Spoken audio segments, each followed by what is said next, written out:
last but not least, let's get into San Diego Wave.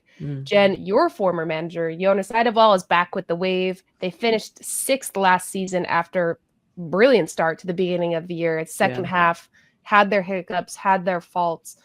They've also made some very big moves. I think one of the teams arguably that's made the most. They brought in Ludmila, Kiki Pickett, Mimi Van Zanten, Leah Godfrey, and Cynthia Cabezas. They also had players depart in Delphine Cascareno, Kaylin Sheridan, Hannah Lundqvist, and Savannah McCaskill. When I look at that out list, that was the DNA of San Diego. Right. Those were players that on the pitch, I knew what we were going to get and how they were going to attack. With the players they brought in, I think Ludmila is the clearest to me, where I'm like, okay, you're going to be a little bit more direct this year. And I mean, what does this list tell you guys? Sandra, you're kind of having the reaction here. Because I'm just kind of curious, like, is that a signal of what that is? I don't like.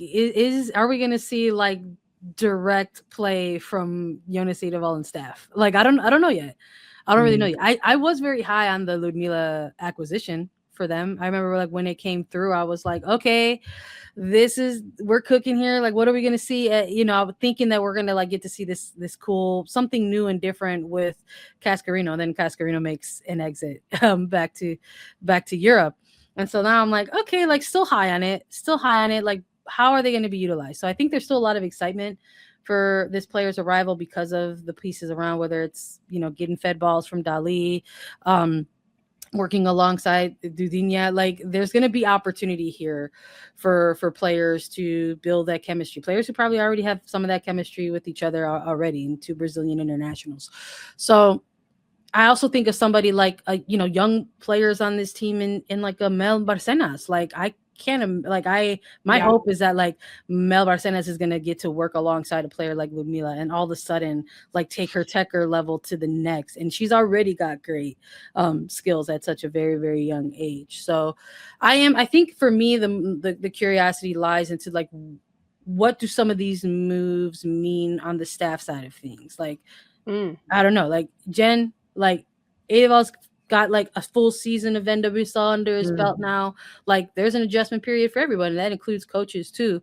Like, what could we see from Eidevall like moving forward? I think knowing him as a person, I don't think he'll adapt too much tactically. I think there's a way that he sees football, and that is a very intense way of playing.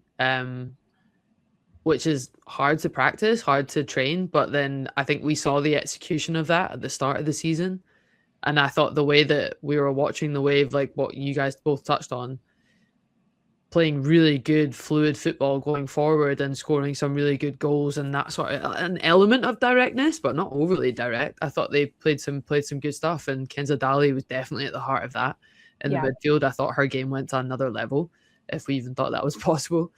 Moroni as well. Yeah, but I did have a bit of a what's going on when we saw the list of players leaving. I think when you've got one of the best goalkeepers in the league, Sheridan, leaving, top forwards, Cascareno, we were kind of all thinking, right, they were the players we would have highlighted last season of who stood out. But I think Ludmila is a brilliant signing. I think that I'm excited to watch her game go to the next level, having more feeder players like Kenza Dali around her just to bring her into play, maybe more often, more chances.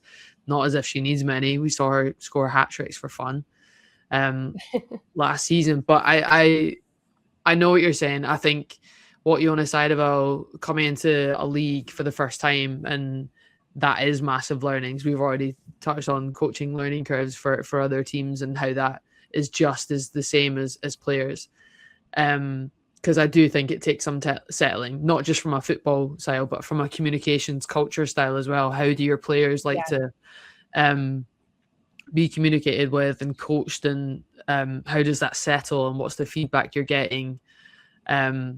It was interesting seeing him at the Florida Sevens, I will say, just from a team bonding perspective. I think that was the vibe that the Wave needed at the end of that NWSL season. Something a little lighter. Yeah, and that little boost. And because he openly said it was the best team bonding experience he's ever seen in football from his experience. So unforced team bonding is the best thing ever.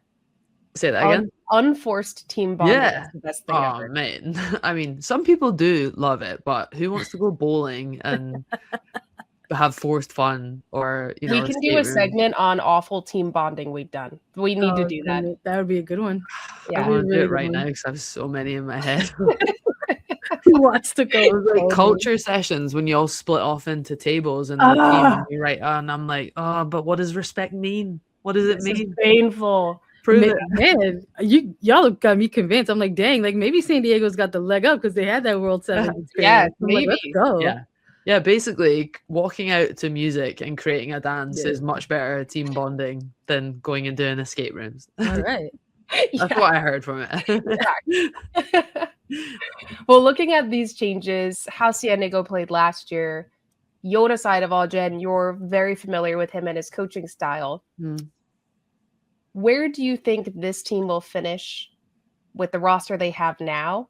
And where do you think they would finish if they got Kat Macario? Would that give them a bump? I mean, it's 100% a bump. I think they go from like a top 6. I think they're 100% a playoff team, without a doubt. I think they move up to a top 5 or 6 with Macario. Ooh. Sandra, do you agree? Definitely bump up. I think without Macario, I think I would have them, like a 4 to 6. I think with Macario, I think I also have them as a top 5 team. Because there's just like these pieces that like we want to see more of. I thought re-signing Gia Corley was great. I think that was also really smart. It's like very underrated player. It's very underrated player, and they re-signed her because you're just like, you know what, we're trying to build something here, and we need you to be a part of this. Like, come on.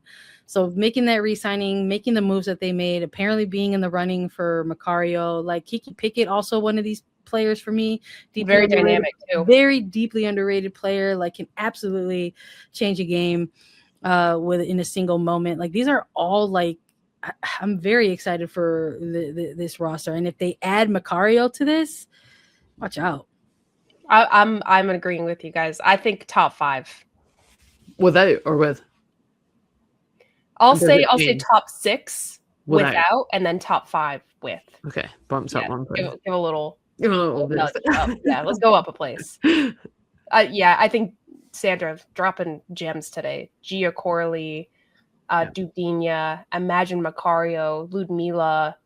Like this could be a very dynamic team that's not so reliant on the players that we saw last year. I.e. Delphine Cascarino and Lundqvist on that right side.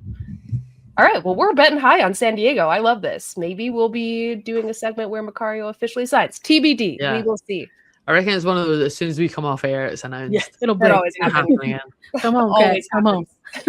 We'll be back. I'm not doing much else today. Yeah.